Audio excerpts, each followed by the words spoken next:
Close your eyes for a second. Imagine waking up tomorrow to a knock at your door.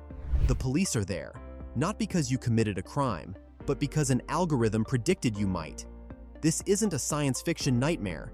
It's already happening in cities right now. This isn't a scene from Minority Report. Right now, in cities around the world, such AI are being developed that would make the pre-crime division look primitive. And here's what's more terrifying than the movie. Our real-world version might be biased, flawed, and already prone to mistakes that could ruin innocent lives. Forget psychic precogs from science fiction. Modern crime prediction relies on algorithms crunching vast datasets. These systems, also known as predictive policing, analyze historical crime reports, social media activity, even public CCTV footage to identify patterns. Tools like PreCrime process years of arrest records to generate hotspot maps, directing police patrols to specific city blocks. Facial recognition networks scan crowds in real time, comparing faces against criminal databases. Sentiment analysis algorithms monitor online conversations, flagging keywords associated with violence or unrest. At first glance, the results appear impressive. The University of Chicago developed an AI model claiming 90% accuracy in predicting violent crime locations a week in advance. Similar systems track property crimes with startling precision, identifying where burglaries might cluster based on past incidents. The technology treats criminal activity almost like weather patterns, mappable, somewhat predictable phenomena, following observable rules. But this apparent precision masks a fundamental flaw. AI doesn't predict crime so much as recycle historical policing patterns. When fed arrest data from neighborhoods already subjected to aggressive policing, the algorithm interprets higher arrest rates as higher crime rates. It then recommends deploying more officers to those same areas, creating a closed loop where over-policed communities appear perpetually dangerous. The algorithm can't distinguish between actual crime rates and enforcement biases. It sees only numbers, not the human decisions behind them.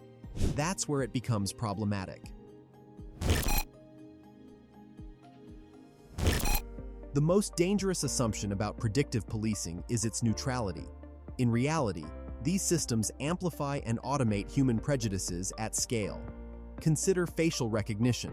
Studies by the National Institute of Standards and Technology found some algorithms misidentify Black women up to 100 times more frequently than white men. When integrated with police databases, this leads to horrifying outcomes.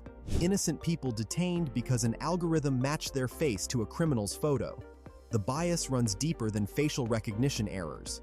Risk assessment tools like Compass, used in courtrooms to evaluate defendants' likelihood of reoffending, consistently rate Black defendants as higher risks than white defendants with identical criminal histories. This happens because the training data reflects decades of discriminatory policing, arrest patterns shaped by systemic racism rather than actual criminal behavior. The AI inherits these biases, then presents them as objective calculations. Even behavioral monitoring systems suffer from skewed definitions of suspicious. Algorithms trained on predominantly white middle-class norms may flag mundane actions, loitering, wearing hoodies, nervous gestures, as criminal indicators when observed in marginalized communities. Without context, a person adjusting their waistband becomes a potential gun threat. A group chatting on a street corner transforms into a gang gathering. The algorithm can't understand cultural nuances or socioeconomic circumstances, so it defaults to the narrow perspectives embedded in its training data. These flaws compound when predictive systems interact. A neighborhood flagged as high risk receives more surveillance cameras. Those cameras feed more footage into facial recognition systems, generating more false matches. Each mistaken identification reinforces the illusion that the area is dangerous, justifying even heavier policing. What begins as a technological tool for efficiency becomes an engine of discrimination, spinning biased inputs into supposedly scientific outputs, with real-world consequences for vulnerable communities. The future of predictive policing isn't coming, it's already patrolling streets worldwide. While experts debate theoretical and ethical concerns, several nations have deployed AI law enforcement systems with capabilities that would shock most citizens. Thailand's AI Police Cyborg 1.0 represents one of the most advanced implementations, roaming public spaces with 360-degree cameras and real-time facial recognition. During crowded events like the Songkran Festival, these robotic officers analyze thousands of faces per minute, cross-referencing against criminal databases while simultaneously scanning for suspicious behavior patterns, a vague parameter defined by programmers with no public oversight. China's approach integrates predictive policing into daily urban life. The PM01 robot in Shenzhen demonstrates this seamless integration. It chats pleasantly with pedestrians while scanning their IDs and analyzing their micro-expressions. The system's machine learning algorithms have been trained on millions of hours of surveillance footage, creating behavioral profiles that flag anything deviating from established, normal patterns. In a society where political dissent often gets classified as criminal activity, these tools become instruments of social control disguised as public safety measures. The United States employs more subtle but equally concerning implementations through predictive policing software like PreCrime. Marketed as objective crime prevention tools, these systems claim to analyze historical crime data to forecast future incidents. However, the reality reveals troubling patterns. The algorithms consistently direct police resources toward low-income neighborhoods, creating self-fulfilling prophecies where increased policing leads to more arrests, which the system then interprets as proof of higher crime rates. Meanwhile, white-collar crime hubs and affluent neighborhoods receive minimal scrutiny despite often harboring serious criminal activity. This selective enforcement exposes the fundamental flaw in treating algorithmic outputs as impartial truth. Predictive policing systems don't merely observe crime, they actively reshape our understanding of justice itself. The most dangerous aspect lies in how these technologies redefine reasonable suspicion. Traditional policing required evidence of actual wrongdoing before intervention. AI systems invert this principle, justifying surveillance and stops based on statistical probabilities and algorithmic risk scores. This shift creates a legal gray area where constitutional protections struggle to keep pace with technological capabilities. The privatization of police algorithms compounds these ethical dilemmas. Corporations develop these systems as proprietary black boxes, shielding their inner workings from public scrutiny under trade secret protections.